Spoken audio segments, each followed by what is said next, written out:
Let's talk to Richard Tice now, chair of the Brexit Party. He got in touch yesterday and said, I've had an idea about actually introducing a home tax, because his idea is that it would offset some of the losses from the business rates that the cities are losing at the moment. Richard, a very good morning to you. Welcome. Good morning to you, Mike. Thanks very much indeed for coming on. I know you're a busy man, but you're sort of taking the opposite side of the argument to me, but in order to get to the same place. So tell us what your plan would be. Yeah, look, I think the truth is that the horse is bolted out of the stable door here, Mike. And the reality is, people are finding it attractive, for understandable reasons, not to be commuting 5 days a week. Right. And I think companies are going to be very flexible as people come back to work, saying, well, you can work part-time from home and, part-time in the office. That is a significant shift in the whole dynamic and structure of people's lives, of our infrastructure, and indeed of our city centres. The reality is, if let's say 40% of your working week, you're not coming to the city centre, then we may well have to accept that 40% of the jobs in shops and bars and cafes and dry cleaners and things, they're going to go as well, because there just won't be the people to sustain it. And so therefore, you're going to have a loss of revenue in the city centres. You're going to have a loss of business rates as people don't occupy premises. And of course, there's going to be a huge loss of revenue, Mike, on the public transport system. There'll be less train fare receipts, remembering, of course, that essentially all the rail networks have been nationalised. Right. Transport for London is bust and therefore is essentially being propped up by the government. So you've got a huge loss of revenues. Why? Because people are enjoying working from home. That's fine, but those loss of revenues are somehow going to have to be made up over time. All these bills have got to be paid for. There's no such thing as a free lunch, sadly. No, exactly. And so my suggestion is, I get your point about having an incentive to come back to work. And it's whether or not actually the alternative is to say, well, if you want to work from home, fine, but we're going to have a tax in order to offset those lost revenues. So your idea more or less is to raise money from those people who want to work from home, rather than to kind of disincentivize them to do so, if you like, and get them to travel. Yeah, I think you've got to accept that for many people, they're not ever going to want to come back to the office 5 days a week with an hour and a half commute. And I get that completely. And I think my suggestion is a positive, constructive response to that, recognizing that, the truth is our city centres and our government is going to lose a huge amount of money. It's not going to get anything like the train receipts it used to get.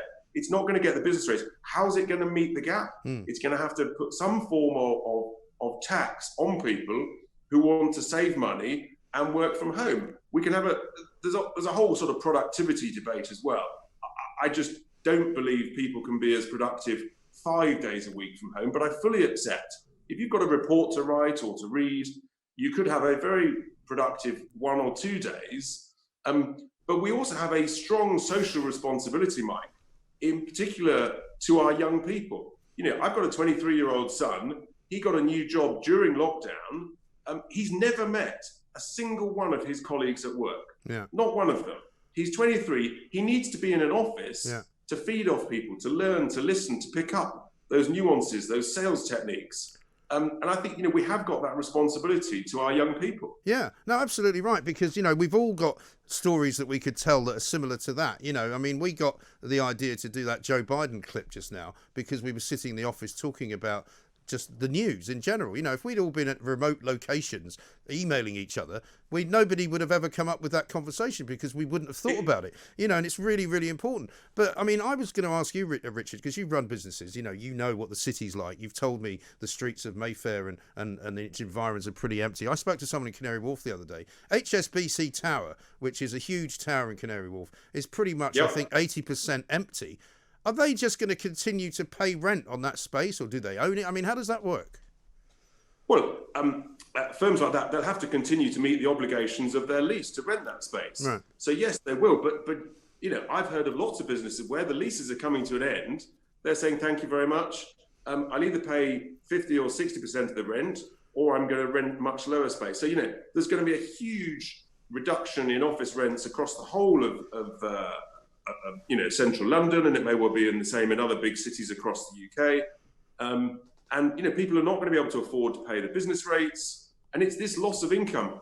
And you see, the people who want to come to work 2 or 3 days a week, they're still going to expect the trains to work, Mike. Yeah. They're not going to want the train service to be half the frequency. But if there's no revenues coming in, how can that? Do you see the mismatch? Well, do you know what I found out the other day, which astonished me actually, but I suppose I shouldn't be surprised, but the government apparently pays the same amount of money to the train operators, no matter how many passengers they carry. So the train operators are still doing fine, thank you very much indeed. It's just that we're paying for it. Yeah, well, look, the reality is we, the taxpayer, has nationalised the railways. Yeah. Jeremy Corbyn will be sort of laughing all the way to his backbenches. All the way to Lebanon, you might say. Well, because in reality, he's got what he dreamt of. Yeah. It's costing, I'm told it's costing something like £1 billion a month to prop up the rail operators. Yeah. And I don't think that's going to change, because none of these companies can take any form of commercial risk anymore. They've no idea how many people are going to get on the trains. That's a huge amount of money, Mike. And ultimately, it's going to have to be paid for somewhere. And if people want the flexibility to work from home, then somehow they're going to have to pay for it. Yeah. You may have people whose salary is reduced because they don't need the London waiting, because they're not coming to London. We're going to have to find a way to balance the books. It's not easy. Yeah. My suggestion is fine if people want to work from home, but they're going to have to pay an additional tax for it. Yes, it's interesting, isn't it? Because you end up really with another kind of a divide in society, because those people that you've just described who can read a report at home, who can work on a laptop, those are fairly white-collar, middle-class kind of jobs. There's a lot of people who can't work from home because they're in the service economy, or they're in hospitality, or they are in a business that requires them to be somewhere, like driving a train or driving a bus or something like that. And they all want to keep things as they are, but they're not willing to make that sacrifice financially. I mean, what sort of rate of tax are you thinking about? Look, at the moment, it's very early days, but you're talking about hundreds of thousands of workers who are not going to come into the city centres, and it's about making a reasonable contribution. People are going to be saving hundreds of pounds, every week and month on saving on that transport cost. A percentage of that saving is going to need to go towards, in my view, potentially. Go towards some form of contribution, tax, tariff, to help keep the key elements of infrastructure going. Yeah. Otherwise, folks, there's two things here. You can't expect the services to continue to run on the same frequency, whether you're coming from Hertford or from Hazelmere. If you want the trains to run, something's got to pay for that. If you want to decide you're going to come in 2 or 3 days a week, otherwise. The reality is, of course, as we've touched on before, if you don't come to the office at all and you're not prepared to pay for it, guess what might happen? Your employer might suddenly say, well, you're not coming to the office at all. I don't see you. Therefore, I don't know whether you're in Berkhamsted or whether you're in Bangalore. I can get cheaper labour in Bangalore. I mean, we did our Plank of the Week this week, where we put the Information Commissioner as the winner of Plank of the Week, because she announced that she was working from home in Canada. So she's actually 8 hours away on a time difference of a differential, which means she can never actually have a meeting, whether on Zoom or anything else, with anyone who's in London, because she's too far behind. Yeah, that in itself was extraordinary. One very small example. But these are really big structural issues. And, I think we have got to have a grown-up, frank, open conversation with people. And I come back to the first point I made. Look, the horse is bolted out the stable door, and people can work specifically, productively at home, and that's great. And for many people, improving work-life balance, fine. But there's a price to be paid. We've still got to, our city centres are critical. They're critical to our economy, and particularly the centre of London. At the moment, right, there are almost no big hotels open. There are still no tourists to speak of around. Do we want London to remain a ghost town, or do we actually want to get people confident and motivated and enthusiastic and coming back? And I think employers have got a responsibility to encourage people, get back to the office. Yes, absolutely. Because I think there's a lot of that going on. There's a lot of employers who are working out that at the moment, for whatever reason, they don't mind telling people not to come back to work till January or till March of next year, because they're obviously making savings of their own, and they need to change their attitudes as well. So maybe we have to look at whether a company that's not bringing its workers back gets some kind of a tariff put on it, because it won't be long, I don't think, as well, before HMRC gets involved in this and looks at all these people working from home and says, well, if you're using your house for an office, we're going to come up with some way of taxing you. I think they will, and ultimately, we know this terrible pandemic has cost hundreds of billions of pounds, and we're going to have to start paying for it. And those who want to enjoy the additional flexibility of working from home, look, folks, wake up and smell the coffee. Fine, get that benefit, but there's going to be a price attached to it, so that it's fair on society, it's fair on our young people, and it's fair on those who still are coming to the city centres and things. And you're absolutely right. I think it's a debate we need to have. So let's kick it off and let's have it, and let's get people calling in and to tell us what they think about it. Just before we let you go, Richard, you might have seen a story breaking this morning. Michel Barnier is not very happy. Apparently, he's disappointed with the progress of the Brexit negotiations. That's probably pretty good news for us, isn't it? Well, he always seems to be disappointed at the end of every week of these negotiations. It's his standard stock phrase. I think that's encouraging, because it sounds like David Frost and his team have held firm. They've held to our red lines.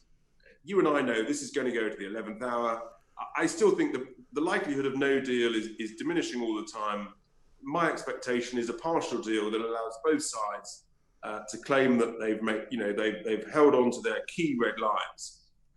But at this time of economic crisis, it's absolutely vital, not only that, of course, we protect and get back proper control of our fishing waters, but crucially, that we don't concede regulatory alignment, and that we don't concede, having to beg to Brussels for any form of state aid. The government is going to have to invest in and protect our key industries and key businesses in an extraordinary way that, frankly, we've never envisaged before. And for free marketeers, they're just going to have to, I'm afraid, just soak it up, because we cannot let some of these key businesses go to the wall. In particular, you think about the travel industry, what's happening there, and we need to make those big economic decisions rapidly, in our country's interest, not in the interests of Brussels. And what's interesting to me as well is what the COVID pandemic has shown is that all of that sort of European protectionism that was their watchword, that everything that they did was somehow put inside a bubble and protected. It proved that they couldn't protect anything. Yeah, absolutely. I mean, the truth is, when it became really difficult, when the crisis really hit, actually, the EU didn't protect anything. Just-in-time delivery on these global supply chains, they all broke.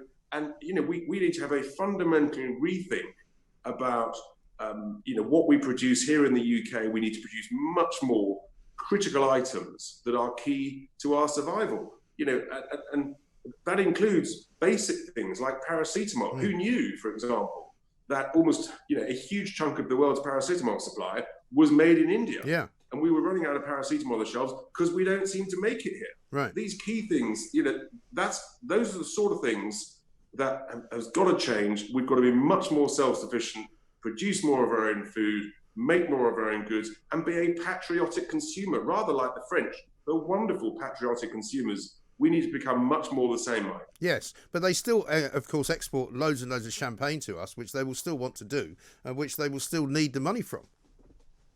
They will indeed, but what I'm delighted to say is, there's ever more great champagnes or sparkling wines being produced here in the UK. Yeah. And actually, during lockdown, I've been enjoying sampling some fantastic English wines. So, again, I think there's a great opportunity. New winemaking techniques are coming forward. Climate is changing the soil.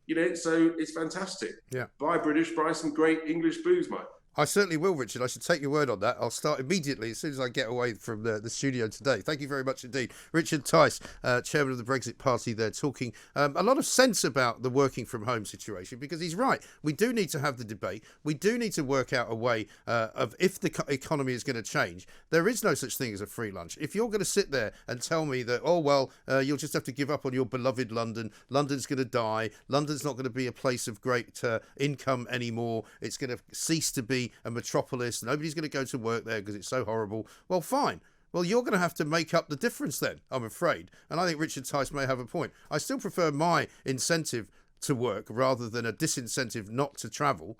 However, you may have a different view. By all means, give us a call.